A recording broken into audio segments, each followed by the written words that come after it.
युवा राज्य की रीढ़ होते हैं।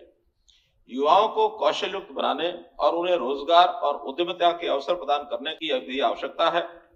आज का युवा रोजगार प्रदाता और उद्यमी बनने के अवसर भी तलाशता है।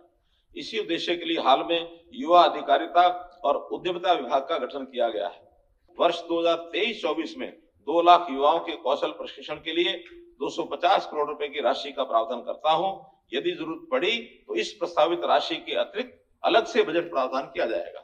युवाओं को स्टार्टअप स्थापित करने के लिए प्रोत्साहित करने तथा अपेक्षित कौशल, व्यक्तित्व और संचार कौशल के साथ युवाओं में उद्यमशीलता को बढ़ावा देने के लिए इंक्यूबेशन केंद्रों की स्थापना की जाएगी।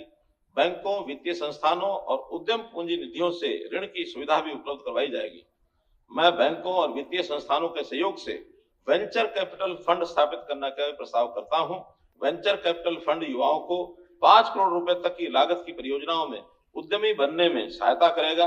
इस उद्देश्य के लिए वेंचर कैपिटल फंड के लिए 200 करोड़ रुपए का कोष बनाया जाएगा। श्री विश्वकर्मा कौशल विश्वविद्यालय युवाओं के साथ जोड़कर उन्हें कौशल के साथ सशक्त बनाने के लिए एक पायलट स्कीम के रूप में मुख्यमंत्री कौशल मित्र फेलोशिप योजना तैयार करेगा। हर वर्ष लगभग 5000 युवाओं को artificial intelligence, machine learning, data science, data analytics और प्रोग्रामिंग तथा विद्युत वाहन निर्माण के क्षेत्र में नौकरियों के लिए प्रशिक्षण देने के लिए आईटी कंपनियों के सहयोग से श्री विश्वकर्मा कौशल विश्वविद्यालय में उभरती आईटी के लिए कौशल केंद्र स्थापित किया जाएगा।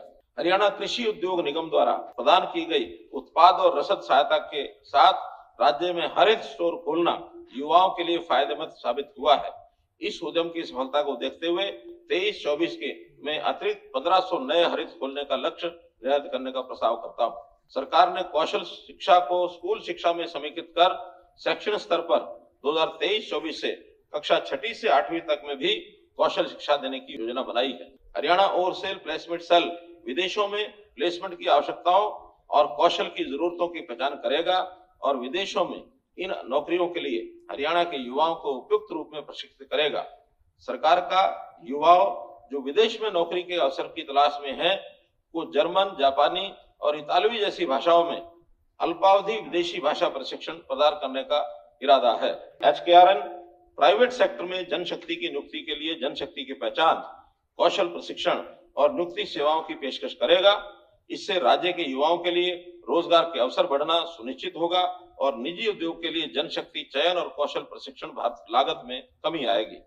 ITI में छात्रों के प्रवेश में सुधार के लिए सरकार ने सरकारी ITI में प्रवेश लेने वाली 3 लाख रुपए वार्षिक से कम पारिवारिक आय वाली प्रत्येक लड़की को 2500 रुपए वित्तीय सहायता प्रदान करने का प्रस्ताव किया।